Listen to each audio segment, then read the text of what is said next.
हिरण्यभावे सेनान्यदिशंसपतये नमो नमो वृक्षेभ्यो हरिकेशेभ्यः वसूनां पतये नमो नमः सबिन्दराय द्वैकिमदेवधीनां पतये नमो नमो हरिकेशाय भवेदिने पुष्टानां पतये नमो नमो बब्लुसाय नमो बब्लुसाय व्याधिने नानं पतये नमो नमो भवसहिते जगदां पतये नमो नमो रुद्राय तद्दायिने क्षेत्राणां पतये नमो नमः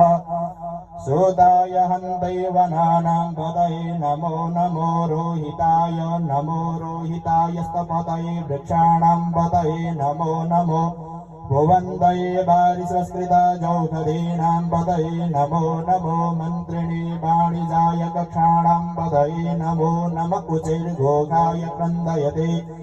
पतीनां पतये नमो नमः कृष्णाय तया धावते सत्त्वानां पतये नमो नमः सहमानायन व्याधिन अव्याधिनीनां पतये नमो नमो सहमानायन व्याधिन अव्याधिनीनां पतये नमो नमो निखण्डिणे ककुभायसेनानां पतये नमो नमो निचेरवे परिचराणानां पतये नमो नमो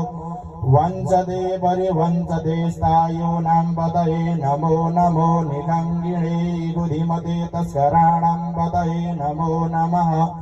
श्रीखायभ्यो जिघाघोषद्भ्यो विष्णादां पतये नमो नमो श्रीमद्भ्यो नक्तञ्जरद्भ्यो विक्रीन्दानां पतये नमः